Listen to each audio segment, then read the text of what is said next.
सेवा नाम साईं बंदे, अलग है साईं पूजा।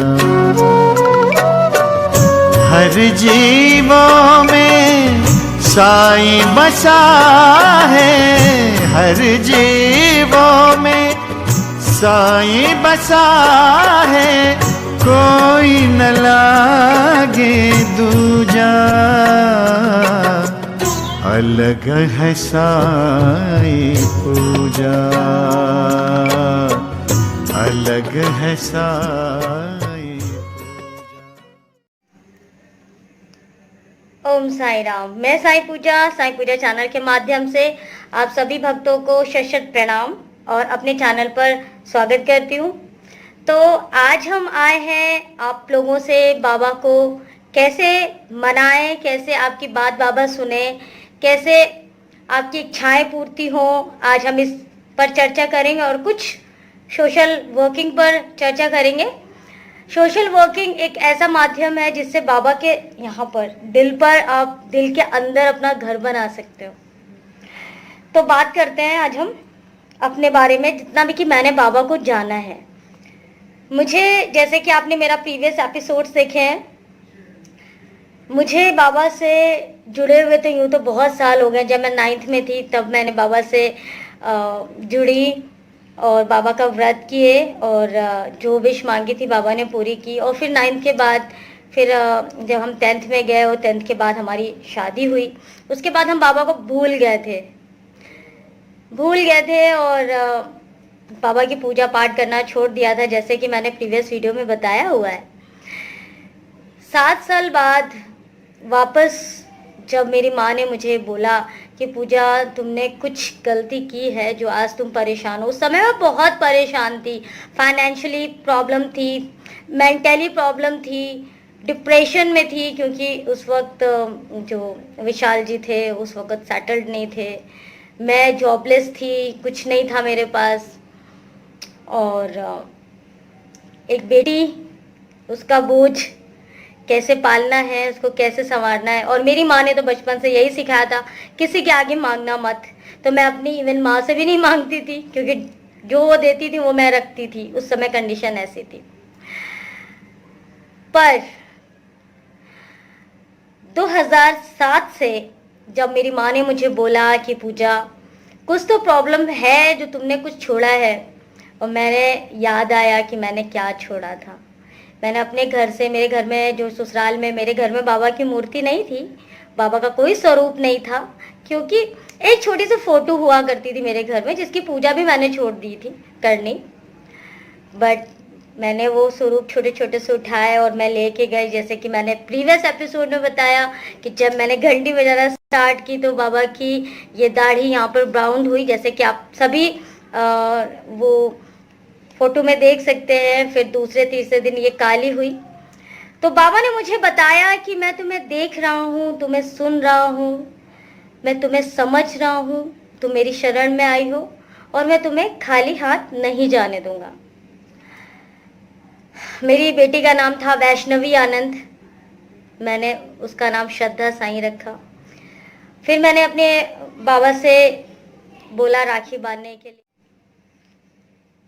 फिर जब मेरी बेटी 5 साल की हुई तो एक मुझे ऐसा लगा कि उसको राखी बांधने के लिए एक भाई होना चाहिए। तो उस समय में मैं बहुत परेशान थी, बट बाबा के श्री चरणों में गई पहली बार और बाबा ने मेरी मुसीबतों को अपना समझा और बाबा ने हर पग पर सहारा दिया मुझे। मेरे अपने दोनों बच्चों का नाम श्रद्धा सबूरी है। जैसे मैंने नाम रखे श्रद्धा सबूरी, वैसे ही बाबा ने अपनी महिमा इतनी करी कि मेरा बेटा, जिसको शिरडी में ही जवाब दे दिया था, इतनी तबीयत खराब थी, और आज वो शिरडी से ही ठीक होके आया और आज तक बाबा की दया से, बाबा की कृपा से बिल्कुल ठीक है और स्वस्थ है और बहुत ही गोलू मोलू सा है। तो बस कहने का मतलब है कि जब आप बाबा की शरण में जाते हो, बाबा एग्ज़ाम लेते हैं आपका। एग्ज़ाम ऐसे होते हैं कि आप आपके घर में फाइनेंशियली प्रॉब्लम्स हो जाएंगी, या बीमारी से आप दुखी होगे, या किसी कारणवश आप प्रॉब्लम में रहोगे, बस उस वक्त आपको अपना धैर्य, उस वक्त आपको अपना बाबा के प्रति भक्ति वो छोड़नी नहीं है। बाबा से विनय पूर्वक हाथ जोड़ के बस एक ही विनती करनी है, बाबा आप मुझे दुख दो या सुख दो, ये शरीर तुम्हारा है, मैं अंधा हूँ। जैसे कि बाबा के उसमें आरती में भी है, मैं अंधा हूँ बंदा आपका, मैं ना जानू अल्लाह इलाही। तो बाबा, जब आप बाबा से इस तरह से विनम्रता से बाबा से प्रार्थना करोगे, दिल से बाबा को अपने माँ बाप की तरह देखोगे, तो 100% बाबा आपकी ओर देखेंगे। जब दिल घबराए तो 11 वचन पढ़ लो, जब दिल घबराए तो बाबा का चरित्र पढ़ लो। बाबा बहुत दयालु हैं।